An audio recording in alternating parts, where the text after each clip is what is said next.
ചേച്ചി അമ്മ നിന്നോടെല്ലാം പറഞ്ഞില്ലേ?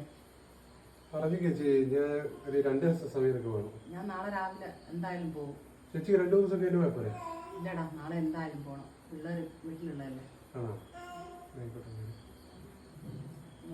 നോക്ക്, മാക്സിമം നോക്കണം. ഓക്കെ ചേച്ചി, ഞാൻ നോക്കാം. ഏട്ടാ, അമ്മ എന്താ പറഞ്ഞേ? അമ്മ ചേച്ചിക്ക് കുറച്ച് പൈസ കൊടുക്കാൻ പറഞ്ഞടി. പൈസയോ? എത്ര? 2 ലക്ഷം രൂപ. 2 ലക്ഷം രൂപയോ? നമ്മൾ എവിടെ നിന്ന് എടുത്തു കൊടുക്കൂ? അറിയില്ലടി.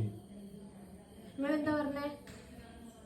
ഞാൻ എന്റെ കാര്യങ്ങളൊക്കെ പറഞ്ഞു. ഇവിടെ ലോണുണ്ട്, പിന്നെ അഞ്ജുവിന്റെ പഠിപ്പിന്റെ കാര്യം. അമ്മ സഹായിക്കണം തന്നെ പറഞ്ഞു. ഇപ്പം പിന്നെ ഈ ഏച്ചിയും അത് തന്നെയാണ് പറയുന്നത്. നിങ്ങൾ സഹായിക്കാന്ന് പറഞ്ഞോ? അല്ലാതെ ഇപ്പൊ എന്താ പറയാ? കൈ പൈസ ഉണ്ടോ കൊടുക്കാനായിട്ട്?